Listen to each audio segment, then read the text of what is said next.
Impact Family, impacting the world through healthy family. Shalom sahabat Impact Family yang terkasih. Saudara-saudara yang dikasih Tuhan, bagaimana kata-kata dari Alkitab itu berkuasa, yaitu dengan, lihat ya, ini nasihat dari Salomo, Amsal Salomo bin Daud, Raja Israel. Jadi nasihat seorang raja yang berpengalaman ya dalam hidup.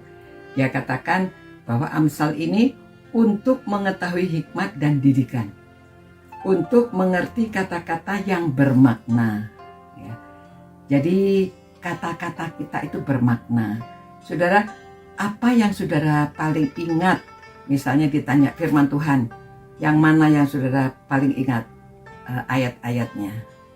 Ya tentunya ada ya. Saya harap pasti saudara ada yang saudara hafalkan dan saudara renungkan, saudara gunakan setiap waktu.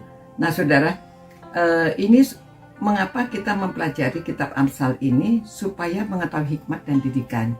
Nah itu sebabnya kita sebaiknya dapat menolong anak cucu kita, menantu, semuanya, supaya mereka cinta firman Tuhan, suka membacanya. Nah kitab Amsal ini bisa kita baca berulang-ulang, karena pasti kita banyak lupa, dan juga banyak nasihat-nasihat. Khususnya sebetulnya ini untuk anak muda ya. Ayat 4 mengatakan untuk memberikan kecerdasan kepada orang yang tak berpengalaman, dan pengetahuan serta kebijaksanaan kepada orang muda ya, khususnya memang untuk orang muda. Tetapi ya tentunya untuk orang tua juga baik ya. Namun anak muda kalau dia suka membaca, minimal ya satu hari membaca satu pasal atau satu perikop untuk bekal ya. Anak muda itu merasa dirinya pandai, merasa dirinya lebih tahu daripada orang tua. Tetapi ada baiknya kalau kita dekat dengan mereka, dapat berbincang-bincang dan dapat memberikan nasihat. Ya, khususnya pada waktu anak muda akan meninggalkan rumah, waktu mereka sudah akan kuliah, waktu mereka akan bekerja, pada waktu mereka mungkin akan berpetualangan atau apa saja, pada waktu mereka akan keluar rumah, sebaiknya kalau hubungan orang tua dengan anak itu dekat, dapat memberikan nasihat ya. Karena ya sulit, mereka merasa orang tua itu nggak tahu apa-apa, kadang-kadang begitu ya. Mereka merasa mereka lebih tahu. Maklum, karena anak remaja ya, mereka belum dewasa tapi mereka merasa mereka sudah dewasa. Ini pada umumnya. Nah itu sebabnya orang tua yang sudah lebih berpengalaman dapat memberikan pengetahuan ya. Pengetahuan di sini dikatakan pengetahuan hikmat. Nah supaya dia dapat mengambil keputusan pada waktu dia sendirian, pada waktu dia jauh dari orang tuanya. Dia dapat mengambil keputusan. Kadang-kadang di sekolah bertemu dengan teman-teman yang masih baru, di tempat pekerjaan, banyak masalah yang dia hadapi. Kalau dia cukup rendah hati, dia mau bertanya pada orang tuanya. Kadang-kadang mereka karena dekatnya dengan teman, mereka bertanya dengan teman.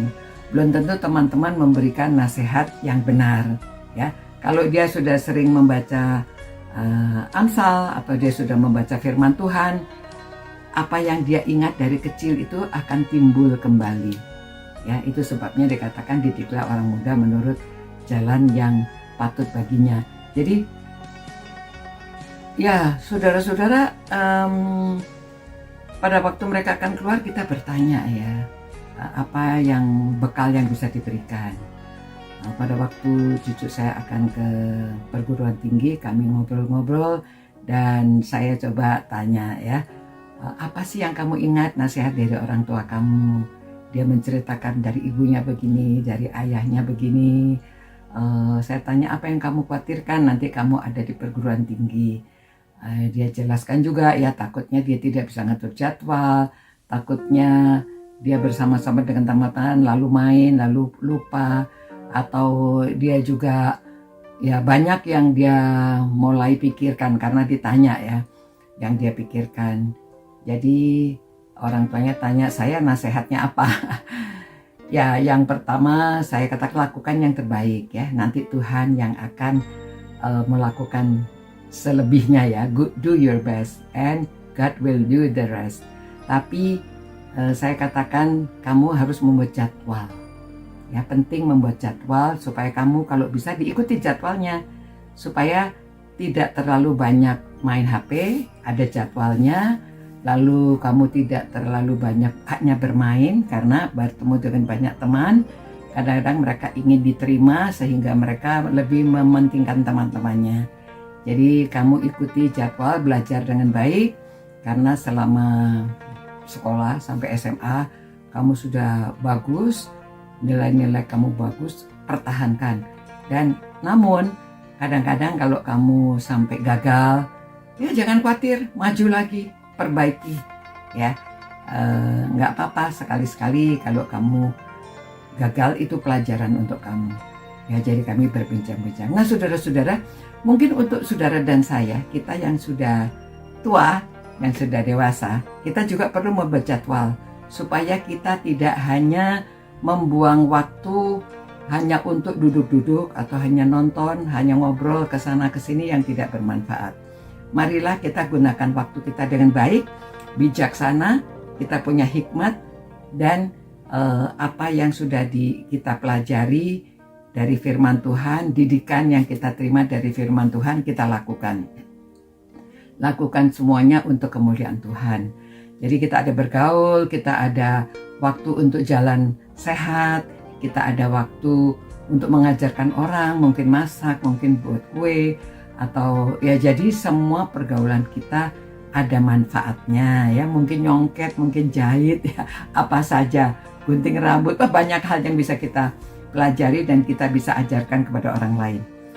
Demikian saudara-saudara, biarlah kita juga dengan belajar firman Tuhan itu kita lebih bijaksana ya, karena firman Tuhan juga mengajarkan supaya kita hidup bijaksana, memiliki hikmat, dan hidup kita dapat memuliakan Tuhan.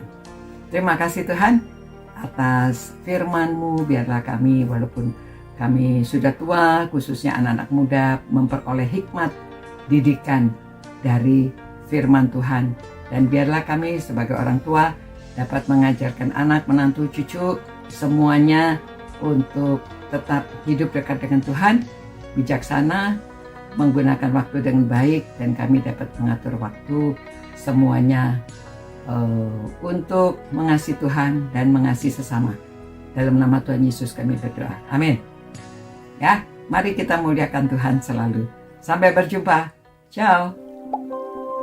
Impact Family, impacting the world through healthy family.